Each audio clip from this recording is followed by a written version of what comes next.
दोस्तों नमस्कार, ये है मार्गदर्शन फॉर सिविल सर्विसेज। मैं अनुराग चौधरी। दोस्तों आज की वीडियो में हम सॉल्व करेंगे LT grade, TGT, PGT, government inter college प्रवक्ता, गवर्नमेंट डिग्री कॉलेज, उच्चतर शिक्षा असिस्टेंट प्रोफेसर और नेट जेआरएफ के लिए विश्व के भूगोल से संबंधित महत्वपूर्ण प्रश्नों का भाग 16। इसमें हम वायु दाब, अस्थायी एवं स्थानीय पवनों से संबंधित महत्वपूर्ण प्रश्नों को कंटिन्यू करेंगे। ये प्रश्न प्रीवियस ईयर्स पेपर्स में पूछे गए हैं और आपके आगामी परीक्षाओं के लिए बहुत ही उपयोगी हैं। दोस्तों आपकी जानकारी के लिए बता दें कि ये video LT grade, TGT, PGT, GIC, GDC और नेट जेआरएफ के साथ साथ सामान्य अध्ययन के विश्व के भूगोल खंड के लिए भी बहुत ही उपयोगी है, क्योंकि इसमें कई सारे ऐसे प्रश्न हैं जो सामान्य ज्ञान और सामान्य अध्ययन की दृष्टि से बहुत ही महत्वपूर्ण हैं। तो आइए शुरू करते हैं आज का वीडियो। पहला प्रश्न है कि चीखता साठा किस तत्व की बोधक है।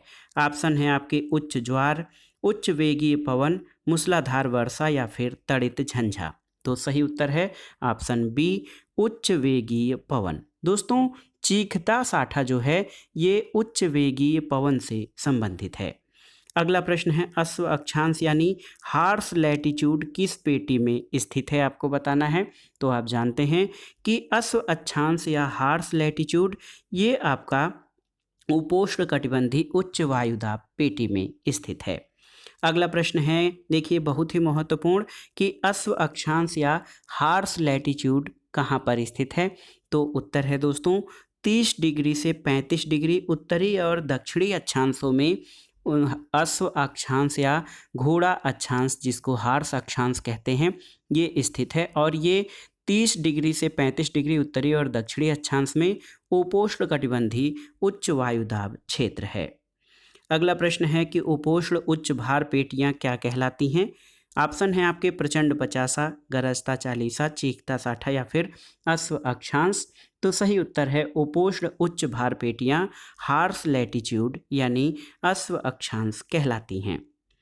अगला प्रश्न है कि गरजने वाला 40 किस प्रकार के पवन से संबंधित है। तो ये देखिए यहाँ पर व्यापारिक पवन, उत्तरी गोलार्ध की पछुआ पवन, दक्षिणी गोलार्ध की पछुआ पवन या ध्रुवीय हवाएं। तो सही उत्तर है ऑप्शन सी, दक्षिणी गोलार्ध की पछुआ पवन से संबंधित है गरजने वाला 40। अगला प्रश्न है दोस्तों दक्षिणी दोलन या जिसको सदर्न ऑक्सीलेशन कहा जाता है, ये क्या है। तो दक्षिणी दोलन आप याद रखिएगा दोस्तों कि ये प्रशांत महासागरीय वायुभार और हिंद महासागरीय वायुभार के मध्य जो घनिष्ठ संबंध होता है उसको दक्षिणी दोलन कहा जाता है। इसके बारे में आप जान लीजिए कि दक्षिणी दोलन से अभिप्राय प्रशांत महासागरीय और हिंद महासागरीय वायुभार के मध्य घनिष्ठ संबंध को दक्षिणी दोलन कहते हैं। अगला प्रश्न है कि कोरियालिस बल के विषय में निम्नलिखित में से कौन सा कथन सत्य नहीं है। पहला कथन है कि यह पृथ्वी के आवर्तन का प्रभाव है और यह एक काल्पनिक बल है, सही है। यह एक ध्रुवीय क्षेत्र के ऊपर अधिकतम होता है, सही है। यह प्रत्यक्ष रूप से घर्षण बल से संबंधित है, ये सही नहीं है। और यह वायुगत के समानुपातिक है, ये आपका सही है। तो सही उत्तर क्या हो जाएगा। कोरियालिस बल के विषय में जो सही कथन नहीं है वो है ऑप्शन सी। दोस्तों कोरियालिस बल पृथ्वी के आवर्तन का प्रभाव है और यह एक काल्पनिक बल है। ध्रुवों पर पृथ्वी की न्यूनतम घूर्णन गति के कारण कोरियालिस बल भी अधिकतम होता है, जबकि विषुवत रेखा पर कोरियालिस बल 0 हो जाता है। ये वायु गति के समानुपातिक होता है। जितनी ही वायु गति अधिक होगी उतना ही कोरियालिस बल द्वारा पवन की दिशा में विक्षेप अधिक होगा और ये घर्षण बल से प्रत्यक्षतः संबंधित नहीं है। अगला प्रश्न है विक्षेप बल या कोरियोलिस फोर्स उत्पन्न होता है कैसे। देखिए वायु दाब के अंतर से, पृथ्वी के परिभ्रमण से, तापमान के अंतर से या उच्चावचीय विषमता से। तो उत्तर है ऑप्शन बी, विक्षेप बल या कोरियोलिस बल पृथ्वी के परिभ्रमण से या घूर्णन गति से निर्धारित होता है या इसका उत्पन्न होता है। और यदि पृथ्वी की अच्छी गति नहीं होती तो हवाएं समदाब रेखाओं से समकोण की दिशा में प्रवाहित होती, लेकिन पृथ्वी की अच्छी गति के कारण हवाओं की दिशा में विक्षेप होता है और इसे ही विक्षेप या कोरियालिस बल कहा जाता है। दोस्तों विक्षेप बल को कालांतर में विद्वान कोरियालिस के नाम से कोरियालिस बल कहा जाने लगा। विक्षेप बल के कारण उत्तरी गोलार्ध में सभी हवाएं प्रवणता की दिशा की दाहिनी ओर, याद रखिएगा, कोरियालिस बल या विक्षेप बल के कारण उत्तरी गोलार्ध में सभी हवाएं प्रवणता की दिशा की दाहिनी ओर दक्षिणी गोलार्ध में बाईं ओर मुड़ती हैं और प्रवणता की दिशा उच्च दाब से कम दाब की ओर होती है। अगले प्रश्न पर आते हैं दोस्तों, बहुत ही महत्वपूर्ण प्रश्न है। कोरियालिस बल तथा दाब प्रवणता बल के संतुलन से उत्पन्न रेखाओं के समानांतर बहने वाली पवन कौन सी है? तो याद रखिएगा, ये भूविक्षेपी पवन होती है जो कि कोरियालिस बल और दाब प्रवणता बल के संतुलन से उत्पन्न रेखाओं के समानांतर बहती है। अगला प्रश्न कथन कारण से संबंधित है। कथन है कि वायु प्रवाह सीधी रेखा में नहीं होता है और दूसरा कारण है कि पृथ्वी के अपने अक्ष पर घूर्णन के कारण वायु का विक्षेपण होता है। तो सही उत्तर है कथन और कारण दोनों सही हैं और कारण कथन का सही विश्लेषण है, क्योंकि वायु प्रवाह सीधी रेखा में नहीं होता है और पृथ्वी के अपने अक्ष पर घूर्णन के कारण वायु का विक्षेपण होता है। अगला प्रश्न है, निम्नलिखित में से कौन कोरियालिस प्रभाव का कारण है? देखिए, पहला है केवल अपनी धुरी पर पृथ्वी का घूमना, केवल सूर्य के चतुर्दिक पृथ्वी की परिक्रमा, पृथ्वी का घूर्णन और परिक्रमण या ताप और दाब प्रवणता। तो सही उत्तर है क्या हो जाएगा दोस्तों? कोरियालिस बल जो है पृथ्वी का घूर्णन और परिभ्रमण, ये दोनों का कारण है। यानी कोरियालिस बल की उत्पत्ति का प्रमुख कारण पृथ्वी की अपनी धुरी पर घूमना है। ऑप्शन सी आपका सही उत्तर है। अगला प्रश्न है, निम्नांकित में से कौन एक कोरियालिस बल के लिए सही नहीं है? ऑप्शन है, यह एक गतिशील वस्तु पर प्रभावी होता है, इसका परिमाण वायु की गति से निर्धारित होता है, यह वायु की गति को प्रभावित करता है न कि वायु की दिशा को, और यह ध्रुवों पर अधिकतम होता है। तो आप देख लीजिए दोस्तों, कोरियालिस बल के लिए जो सही नहीं है वो है ऑप्शन सी, ये वायु की गति को प्रभावित करता है न कि वायु की दिशा को। तो देखिए, आप जानते हैं कि कोरियालिस बल वायु की दिशा में विक्षेप या विचलन को कहा जाता है और पृथ्वी अपनी अक्ष के सहारे पश्चिम से पूर्व में घूर्णन करती है और इस घूर्णन के कारण वायु की दिशा में विक्षेप या विचलन होता है और इस प्रकार वायु की दिशा को विक्षेपित करने वाले बल को विक्षेप बल या कोरियालिस बल कहा जाता है। कोरियालिस बल वायु की दिशा को प्रभावित करता है न कि उसके गति को, क्योंकि ये बल हवा की दिशा को वास्तविक मार्ग से विक्षेपित कर देता है। अगला प्रश्न है, पवनों की उत्पत्ति का प्रत्यक्ष कारण क्या है? पृथ्वी का आवर्तन, आर्द्रता में अंतर, तापमान में अंतर या वायुदाब में अंतर? तो आप जान लीजिए दोस्तों, ऑप्शन डी सही उत्तर है। पवनों की उत्पत्ति का जो प्रत्यक्ष कारण है वो वायुदाब में अंतर होता है और किसी भी दो स्थानों के बीच वायुदाब के अंतर को दाब प्रवणता कहा जाता है और ये प्रवणता क्षैतिज दिशा में होती है। दाब प्रवणता की दिशा अधिक से कम होते हुए वायुदाब की ओर होती है। अगले प्रश्न पर आते हैं, डोल ड्रम किस दाब पट्टी में पाया जाता है? महत्वपूर्ण प्रश्न है, पीजीटी में पूछा गया है। तो याद रखिएगा, डोल ड्रम विषुवतीय निम्न दाब पेटी में पाया जाता है। डोल ड्रम का विस्तार भूमध्य रेखा की दोनों ओर 5 डिग्री अक्षांश यानी 5 डिग्री उत्तरी और 5 डिग्री दक्षिणी अक्षांश पर ये डोल ड्रम का विस्तार पाया जाता है। ये निम्न वायुदाब की पट्टी है और मौसम के अनुसार इसकी स्थिति और विस्तार में परिवर्तन होता है। इस डोल ड्रम की पेटी में दिन के समय संवहन धाराएं उठती हैं। दोपहर के बाद गरज और बिजली की चमक के साथ गहरी वर्षा होती है। डोल ड्रम में पश्चिम से पूर्व की ओर हवाएं चलती हैं, जिन्हें फ्लोन महोदय ने विषुवत रेखीय पछुआ पवनें नाम दिया है। अगला प्रश्न है, डोल ड्रम की स्थिति निम्न में से किस वायुदाब पेटी में है जिसकी उत्पत्ति तापीय कारणों से होती है? तो आप जानते हैं, डोल ड्रम भूमध्य रेखीय निम्न दाब पेटी में 5 डिग्री उत्तरी और दक्षिणी अक्षांशों में होती है। अगला प्रश्न है आपके लिए, देखिए बहुत ही आसान सा प्रश्न है कि डोल ड्रम निम्न अक्षांश रेखाओं के मध्य स्थित है, कहाँ से कहाँ तक? तो याद रखिए, डोल ड्रम दोस्तों 5 डिग्री उत्तर से 5 डिग्री दक्षिणी अक्षांशों के बीच निम्न वायुदाब की पट्टी के रूप में स्थित होता है और इसे शांत पेटी कहते हैं, क्योंकि यहाँ हवाएं प्रायः शांत होती हैं। मौसम के अनुसार डोल ड्रम की स्थिति और विस्तार में परिवर्तन होता रहता है। सूर्य के उत्तरायण के समय ये उत्तर खिसक जाती हैं और दक्षिणायन के समय ये अपनी पूर्व स्थिति में आ जाती हैं। फ्लोन महोदय जो हैं उनके अनुसार डोलड्रम का विस्तार 200 डिग्री देशांतरों तक पाया जाता है। अगला प्रश्न है, देखिए फ्लोन के अनुसार डोलड्रम का विस्तार कितने डिग्री देशांतर तक पाया जाता है। ये बहुत ही महत्वपूर्ण है और अभी अभी आपने देखा है 200 डिग्री देशांतर तक विषुवतीय रेखा के 5 डिग्री उत्तरी और 5 डिग्री दक्षिणी अक्षांश में जो है 5 डिग्री नॉर्थ और 5 डिग्री साउथ में। इसके अलावा इसका देशांतरी विस्तार 200 डिग्री देशांतर तक होता है।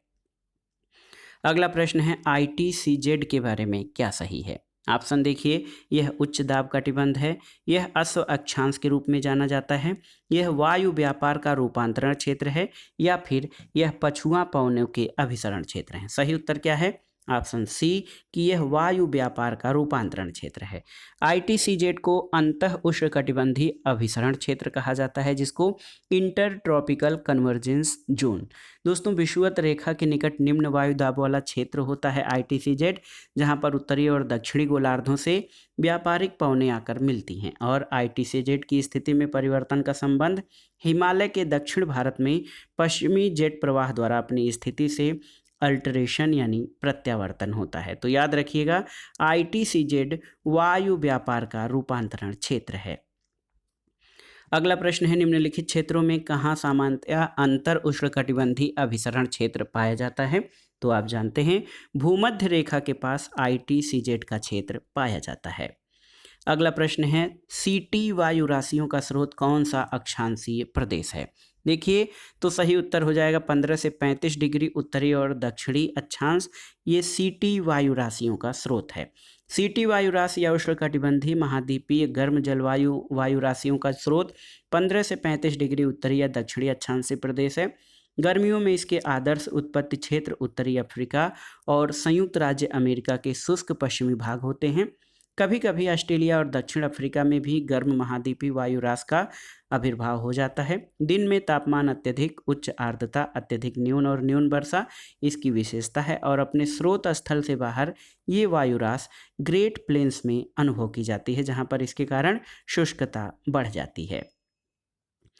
अगला प्रश्न है, निम्नलिखित में से कौन सा दक्षिण पश्चिमी मानसून की शुरुआत करता है। ऑप्शन देखिए, एल नीनो, उपोष्णकटिबंधीय पश्चिमी धाराएं, ध्रुवीय अग्र, या फिर उष्णकटिबंधीय पूर्वी धाराएं। तो सही उत्तर ऑप्शन डी है आपका।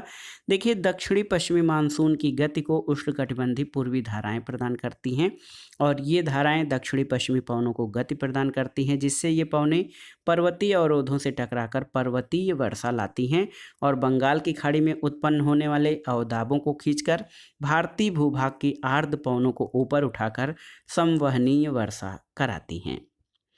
अगले प्रश्न पर आते हैं, स्पेन और फ्रांस में उत्तर पश्चिम से दक्षिण पूर्व दिशा में बहने वाली स्थानीय या लोकल विंड क्या है। तो दोस्तों, स्पेन में बहने वाली स्थानीय पवन को मिस्ट्रल कहते हैं। ये एक ठंडी ध्रुवीय हवा है जो रोम सागर के उत्तरी पश्चिमी भाग खासकर स्पेन तथा फ्रांस को प्रभावित करती है। ठंडी के समय में यूरोप पर उच्च दाब तथा रोम सागर पर निम्न दाब स्थित होता है, जिस कारण उत्तर पश्चिम से दक्षिण पूर्व दिशा में चलने वाली मिस्ट्रल नामक स्थानीय पवन का आविर्भाव होता है और इसके आगमन पर तापमान हिमांक के नीचे गिर जाता है और मौसम सर्द हो जाता है। अब आइए देखते हैं अगले प्रश्न को। देखिए दोस्तों, फ्रांस के ऊपर आल्प्स से रोन घाटी होकर बहने वाली पवन क्या कहलाती है। तो यहाँ पर आप देख सकते हैं, ऑप्शन देखिए, हरमट्टन, सिरोक्का, फान या मिस्ट्रल। तो सही उत्तर है मिस्ट्रल। देखिए दोस्तों, मिस्ट्रल पवन जो है ये फ्रांस के ऊपर आल्प्स से रोन घाटी से होकर भूमध्य सागर की ओर बहती है। अगला प्रश्न है, निम्न में से कौन सी स्थानीय पवन शुष्क और ठंडी पवन का उदाहरण है। देखिए, फॉन, सांता आना, हरमट्टन और ब्लिजर्ड। तो इसमें आप देखिए, ब्लिजर्ड आपका सही उत्तर है। ब्लिजर्ड को हिम झंझावत कहा जाता है। ये ध्रुवीय पवनें होती हैं जो कि बर्फ के कणों से युक्त होती हैं। इनका प्रवाह क्षेत्र उत्तरी और दक्षिणी ध्रुवीय क्षेत्र, साइबेरिया, कनाडा तथा संयुक्त राज्य अमेरिका है। हिमकणों से युक्त होने के कारण इनकी दृश्यता नष्ट हो जाती है। संयुक्त राज्य अमेरिका में पश्चिम पूर्व धरातलीय अवरोध के अभाव में ये पवनें समस्त मध्यवर्ती मैदान को प्रभावित करती हुई दक्षिणी प्रांतों तक जाती हैं, जिनको नार्दर्न तथा साइबेरिया में बुरान कहते हैं। तो ब्लिजर्ड को साइबेरिया में बुरान कहा जाता है। हरमट्टन दोस्तों ये सहारा के रेगिस्तान से गिनी तट की ओर चलने वाली गर्म और शुष्क पवन है। और फॉन ये आल्प्स पर्वत के दक्षिणी और उत्तरी ढालों के सहारे चलने वाली गर्म शुष्क पवन है। अगले प्रश्न पर आते हैं। कैलिफोर्निया के मरुस्थल में शीतकालीन गर्म शुष्क पवन को क्या कहा जाता है? ऑप्शन है पापा मायो, ट्विस्टर, ब्लिजर्ड या सांता आना। तो देखिए सांता आना पवन ये अमेरिका के कैलिफोर्निया घाटी, सांता आना घाटी से तटवर्ती कैलिफोर्निया की ओर चलने वाली गर्म और शुष्क पवन है और इस वायु के कारण कैलिफोर्निया के बगीचों को काफ़ी नुकसान होता है। पापा मायो याद रखिएगा ये मैक्सिको में और ब्लिजर्ड साइबेरिया में चलने वाली पवन है। अगला प्रश्न है सांता आना क्या है? तो देखिए सांता आना एक स्थानीय पवन है और आपकी जानकारी के लिए बता दें कि सांता आना कैलिफोर्निया में सांता आना घाटी से कैलिफोर्निया की ओर बहने वाली गर्म और शुष्क पवन है। अगला प्रश्न है सहारा में प्रवाहित होने वाली गर्म शुष्क पवन क्या कहलाती है? फॉन, चिनूक, मिस्ट्रल या सिरोक्को? तो सही उत्तर है सिरोक्को। दोस्तों सहारा के रेगिस्तान में उत्तर दिशा में प्रवाहित होने वाली गर्म शुष्क और रेत भरी स्थानीय पवन सिरोक्को है और ये पवन भूमध्य सागर की ओर चलकर इटली, स्पेन आदि में प्रविष्ट होती है। अफ्रीका में इसके कई स्थानीय नाम हैं। मिस्र में खमसिन, लीबिया में गिबली, ट्यूनीसिया में चिली आदि नाम से पुकारते हैं और ये पवनें प्रायः हर मौसम में चलती हैं, लेकिन वसंत काल में जब रोम सागर पर चक्रवात अधिक सक्रिय होते हैं तब ये अधिक व्यवस्थित हो जाती हैं। तो याद रखिएगा सहारा में चलने वाली गर्म शुष्क पवन को सिराक्को कहते हैं। अगला प्रश्न है मिस्र में गर्म और शुष्क हवाओं को क्या कहा जाता है? तो अभी आपने देखा है खमसिन कहा जाता है मिस्र में गर्म और शुष्क हवाओं को, जो कि सहारा मरुस्थल से चलती है। सिरोक्को क्या है? तो बहुत ही आसान सा प्रश्न है। सिरोक्को एक स्थानीय पवन है जो कि सहारा रेगिस्तान से उत्तर दिशा में प्रवाहित होती है। यही प्रश्न एक बार फिर पूछा है कि सिरोक्को क्या है? तो ये एक स्थानीय पवन है। अगला प्रश्न है आल्प्स पर्वत के उत्तरी ढाल के सहारे स्विट्जरलैंड में बहने वाली स्थानीय पवन क्या है? ऑप्शन देखिए चिनूक, फॉन, मिस्ट्रल या बोरा। तो ये है फॉन। देखिए दोस्तों आल्प्स पर्वत के दक्षिणी ढाल से ऊपर चढ़ने वाली पवन उत्तरी ढाल के सहारे नीचे उतरती है तो गर्म और शुष्क हो जाती है, इसे ही फॉन कहते हैं। और इसका सर्वाधिक प्रभाव फॉन का स्विट्जरलैंड में होता है, जहाँ पर ये पवनें वसंत और पतझड़ ऋतुओं में अधिक चलती हैं। इनके आगमन से तापमान में वृद्धि के कारण बर्फ पिघल जाती है और घाटियों का मौसम सुहावना हो जाता है। इसलिए स्विट्जरलैंड की घाटियों को शीतकाल में जलवायु मरुद्यान या क्लाइमेट ओएसिस कहा जाता है। अगला प्रश्न है आल्प्स में चलने वाली गर्म हवाएं किस नाम से जानी जाती हैं? तो ये इनको फॉन कहा जाता है। अगला प्रश्न है दोस्तों यहाँ पर देखिए कि आल्प्स पर्वत के उत्तरी ढाल के सहारे स्विट्जरलैंड में बहने वाली स्थानीय पवन का क्या है? तो आप जानते हैं फॉन पवन ये स्विट्जरलैंड में आल्प्स पर्वत के उत्तरी ढाल के सहारे बहती है। अगला प्रश्न है संयुक्त राज्य अमेरिका और कनाडा में रॉकी पर्वत श्रेणी के पूर्वी ढाल के साथ चलने वाली शुष्क स्थानीय पवन क्या है? तो ऑप्शन देखिए फॉन, चिनूक, सिरोक्को और बोरा। तो ये चिनूक है, याद रखिएगा ऑप्शन बी चिनूक। ये रॉकी पर्वत के पूर्वी ढाल पर चलने वाली गर्म और शुष्क स्थानीय पवनों को चिनूक कहा जाता है। और कनाडा और संयुक्त राज्य अमेरिका में इन शुष्क पवनों से हिम पिघल जाती है, इसलिए चिनूक को हिमभक्षणी कहा जाता है। चिनूक के प्रभाव से रॉकी पर्वत के पूर्व में उत्तर से दक्षिण एक सकरी पट्टी में हिम चादर के पिघल जाने के कारण शीतकाल में भी हरी भरी घासें उग जाती हैं और चारागाह वर्ष भर खुले रहते हैं। आल्प्स पर्वतीय क्षेत्र में चलने वाली शुष्क चक्रवाती हवाओं को फॉन कहा जाता है और एड्रियाटिक सागर के उत्तरी तट पर चलने वाली ठंडी हवाओं को बोरा कहा जाता है। अगला प्रश्न है निम्नलिखित स्थानीय पवनों में से किसे हिमभक्षी या स्नो ईटर कहा जाता है? तो आप जानते हैं चिनूक स्थानीय पवनें जो कि रॉकी पर्वत की पूर्वी ढाल पर चलती हैं कनाडा और संयुक्त राज्य अमेरिका में, इनको हिमभक्षी या स्नो ईटर कहा जाता है। अगला प्रश्न चिनूक क्या है? तो आप जानते हैं चिनूक एक स्थानीय हवा है जो रॉकी पर्वत की पूर्वी ढाल के सहारे चलती है। अगला प्रश्न है डॉक्टर किससे संबंधित है? तो आप जान लीजिए दोस्तों, डॉक्टर पश्चिमी अफ्रीका से संबंधित है।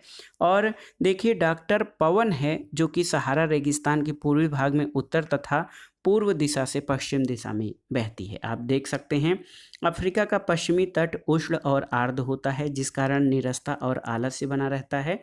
कई प्रकार के रोग होते हैं, लेकिन हरमट्टन पवन के आगमन पर मौसम शुष्क हो जाने के कारण सुहावना और स्वास्थ्यप्रद हो जाता है, क्योंकि हरमट्टन की उष्णता और शुष्कता के कारण वायुमंडल की आर्द्रता नष्ट हो जाती है और इसी के कारण गिनी तट पर इस पवन को डॉक्टर पवन की संज्ञा देते हैं। और दोस्तों ये पवन उष्ण और शुष्क हवा ऑस्ट्रेलिया के विक्टोरिया प्रांत में ब्रिक फील्डर कही जाती है। अगला प्रश्न है दोस्तों, सहारा रेगिस्तान के पूर्वी भाग में उत्तर पूर्व और पूर्व दिशा में पश्चिम दिशा की ओर चलने वाली गर्म तथा शुष्क हवा को क्या कहा जाता है? तो हरमट्टन, हबूब, बाइस या फिर गिबली?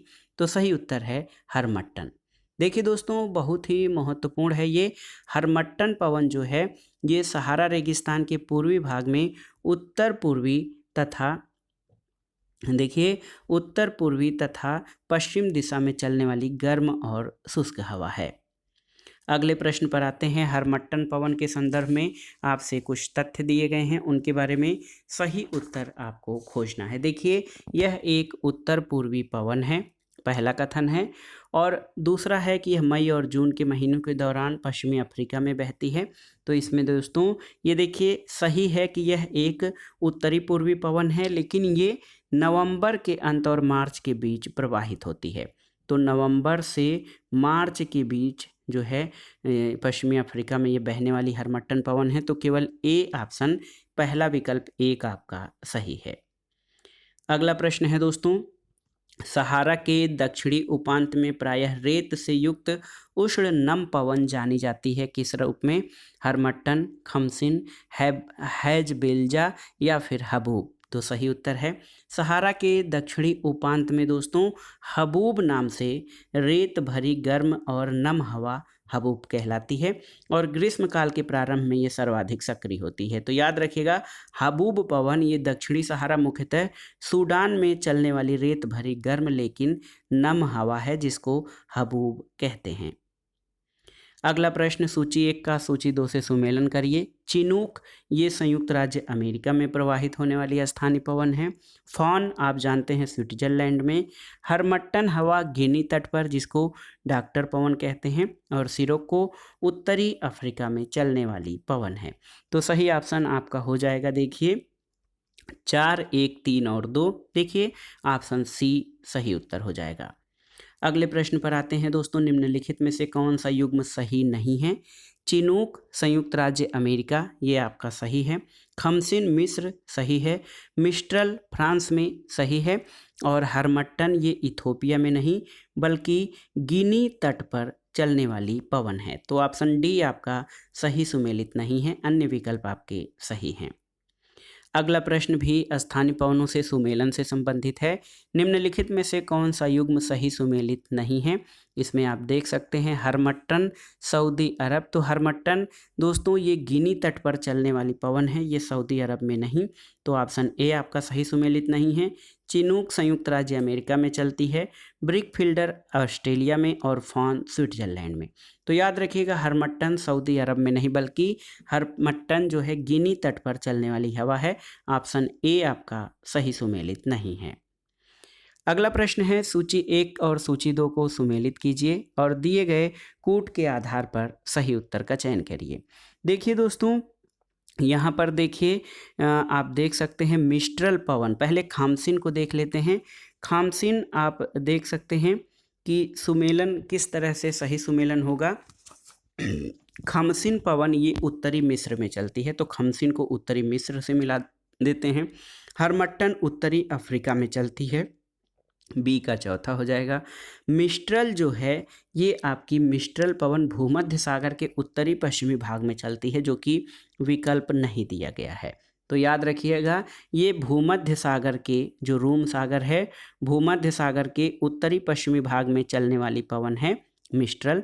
और चिनूक आपकी उत्तरी अमेरिका में चलती है। तो ये जो एक विकल्प 2 है ये आपका गलत है, कोई भी मिलान नहीं हो पा रहा है।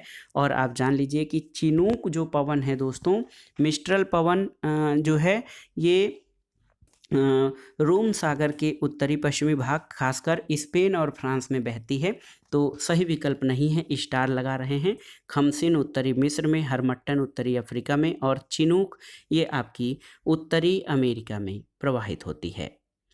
अगला प्रश्न है, एक ठंडी स्थानीय हवा रोन घाटी में कभी कभी नीचे बहती है, उसे क्या कहते हैं, आपको बताना है। तो सही उत्तर है दोस्तों मिस्ट्रल।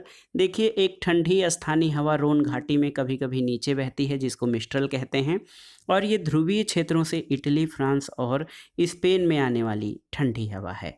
बोरा भी दोस्तों एक ठंडी और शुष्क हवा है जो कि एड्रियाटिक सागर के पूर्वी किनारे से होती हुई उत्तर पश्चिम में इटली के पूर्वी और उत्तर क्षेत्र को प्रभावित करती है। अगले प्रश्न पर आते हैं, स्थानीय पवन सिमूम निम्न में से किस देश में बहती है। ऑप्शन है ईरान, पाकिस्तान, तजाकिस्तान, कजाकिस्तान या अफगानिस्तान। तो सही उत्तर है सिमूम ईरान में बहती है। दोस्तों, अरब के रेगिस्तान में चलने वाली गर्म शुष्क हवा को सिमूम कहते हैं और इस हवा का प्रभाव अरब प्रायद्वीप, इराक और ईरान पर सर्वाधिक पड़ता है। अगला प्रश्न है, निम्नांकित में से कौन सा युग्म सुमेलित नहीं है। देखिए, सांता आना कैलिफोर्निया सही सुमेलित है। खमसिन अरब ये सही सुमेलित नहीं है क्योंकि खमसिन पवन ये मिस्र में बहती है। फान स्विट्जरलैंड सही सुमेलित है और मिस्ट्रल आपकी फ्रांस में बहती है। तो याद रखिएगा दोस्तों, सही सुमेलन ऑप्शन बी नहीं है। खमसिन जो है अरब में नहीं बल्कि मिस्र में बहने वाली पवन है। सांता आना कैलिफोर्निया में, फान फ्रांस और स्विट्जरलैंड में, मिस्ट्रल जो है दोस्तों फान जो है स्पेन और स्विट्जरलैंड में और मिस्ट्रल आपकी फ्रांस में बहती है। अगला प्रश्न कथन कारण से संबंधित है। कथन है कि अधिकांश भू आकृतिक क्रियाएं पृथ्वी के वायुमंडल में उत्पन्न होती हैं और गुरुत्वाकर्षण बल से संचालित होती हैं। दूसरा है कारण कि अतः गुरुत्वाकर्षण एक भू आकृतिक क्रिया है।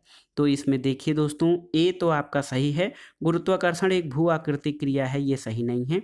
तो ऑप्शन सी देखिए, ए सही है लेकिन आर गलत है। दोस्तों, अधिकांश भू आकृतिक क्रियाएं पृथ्वी के वायुमंडल में उत्पन्न होती हैं और गुरुत्वाकर्षण बल से संचालित होती हैं। दोस्तों, गुरुत्वाकर्षण एक भू आकृतिक क्रिया न होकर एक बल है, आप जानते हैं। अगले प्रश्न पर आते हैं, निम्न में से किस देश में अधिकतर पश्चिमी हवाएं चलती हैं। ऑप्शन है पेरू, ब्राज़ील, बोलीविया, इक्वाडोर या अर्जेंटीना। तो सही उत्तर है ऑप्शन ई, अर्जेंटीना। दोस्तों, पश्चिमी या पछुआ हवाएं उपोष्ण उच्च वायुदाब 30 से 35 डिग्री से उपध्रुवी या निम्न वायुदाब के बीच दोनों गोलार्धों में चलने वाली पवन को पछुआ या पश्चिमी हवाएं कहा जाता है और इसमें अर्जेंटीना की स्थिति लगभग इसी अक्षांश पे है। विकल्प ई सही उत्तर होगा। अगला प्रश्न है कि देखिए, निम्नलिखित में से कौन सा कथन सही नहीं है। चिनूक पतझड़ में चलती है। दूसरा है बोरा सर्दियों में चलती है। फॉन वसंत ऋतु में चलती है और गिबली गर्मियों में चलती है। तो चिनूक हवा देखिए ये शीतकाल में प्रवाहित होती है, न कि पतझड़ में। तो ये आपका पहला कथन सही नहीं है। बोरा दोस्तों आप जानते हैं कि बोरा पवन सर्दियों में, फान वसंत ऋतु में और गिबली गर्मियों में चलती है। तो चिनूक मुख्य रूप से शीतकाल में रॉकी पर्वत संयुक्त राज्य अमेरिका के पूर्व में उसके सहारे दक्षिण कोलोराडो के दक्षिणी भाग के उत्तर में कनाडा के ब्रिटिश कोलंबिया प्रांत तक प्रवाहित होती है और अन्य कथन आपके सही हैं। अगला प्रश्न देखिए, चिनूक पवनें किस क्षेत्र में प्रवाहित होती हैं। तो सही उत्तर है चिनूक पवनें उत्तरी अमेरिका के रॉकी पर्वत की पूर्वी ढलानों पर प्रवाहित होती हैं। चिनूक मतलब ये उत्तरी अमेरिका में दोस्तों संयुक्त राज्य अमेरिका और कनाडा के क्षेत्रों में प्रवाहित होती हैं। अगले प्रश्न पर आते हैं, सूची 1 का सूची 2 से सुमेलन करिए। स्थानीय पवनों को उनसे संबंधित देशों के रूप में। फान दोस्तों ये देखिए, फान स्विट्जरलैंड में बहने वाली स्थानीय पवन है। लिवेंटर स्पेन में बहती है। सांता आना आप जानते हैं कैलिफोर्निया में और जोंडा स्थानीय पवन अर्जेंटीना में प्रवाहित होती है। तो सही सुमेलन हो जाएगा आपका, देखिए 4, 2, 3 और 1। 4, 2, 3 और 1 ऑप्शन कौन सा है? ऑप्शन बी आपका सही उत्तर है। अगले प्रश्न पर आते हैं, समुद्री समीर उत्पन्न होती है कैसे? आपको कई कारणों में से चुनने हैं। समुद्री समीर कैसे उत्पन्न होती है? देखिए दोस्तों, स्थल और समुद्र के ऊष्मा अवशोषण और स्थानांतरण के अलग अलग दर के कारण, दूसरा है कोरियोलिस बल के कारण और तीसरा दाब प्रवणता के कारण। तो दोस्तों, समुद्री समीर स्थल और समुद्र के ऊष्मा अवशोषण और स्थानांतरण के अलग अलग दर के कारण और दाब प्रवणता बल के कारण, ए और सी आपके सही हैं। इस प्रश्न की व्याख्या अगर जो आप देखें तो दिन के समय स्थलीय भाग जल की अपेक्षा तेजी से गर्म होता है, जिस कारण सागरवर्ती तटीय भाग पर निम्न वायुदाब और सागरी भाग पर उच्च वायुदाब स्थापित हो जाता है और हवाएं सागर से स्थल की ओर चलने लगती हैं। इस प्रकार समुद्र सागरी समीर की उत्पत्ति का कारण है। स्थल तथा समुद्र के ऊष्मा अवशोषण और स्थानांतरण के अलग अलग दर और दबाव प्रवणता बल, ये दोनों ही समुद्री समीर के उत्पन्न होने के कारण हैं। तो दोस्तों, ये था आज का वीडियो। इसमें हमने विश्व के भूगोल के अंतर्गत वायुदाब और स्थानीय पवनों से संबंधित महत्वपूर्ण प्रश्नों को सॉल्व किया। ये प्रश्न आपके आगामी परीक्षाओं जैसे LT grade, TGT, PGT, GIC प्रवक्ता, government degree college, assistant professor तथा विभिन्न परीक्षाओं के जैसे UP PCS, RO ARO, lower PCS, इसके अलावा दोस्तों बिहार, एमपी, राजस्थान और उत्तराखंड पीसीएस द्वारा आयोजित परीक्षाओं के सामान्य अध्ययन खंड के लिए भी बहुत ही उपयोगी है। आप इन प्रश्नों को तैयार कर लीजिएगा। वीडियो आपको कैसा लगा हमें कमेंट बॉक्स में ज़रूर बताइएगा। वीडियो को लाइक करें, शेयर करें और इस चैनल मार्गदर्शन फॉर सिविल सर्विसेज को सब्सक्राइब करें। वीडियो देखने के लिए धन्यवाद दोस्तों। नमस्कार।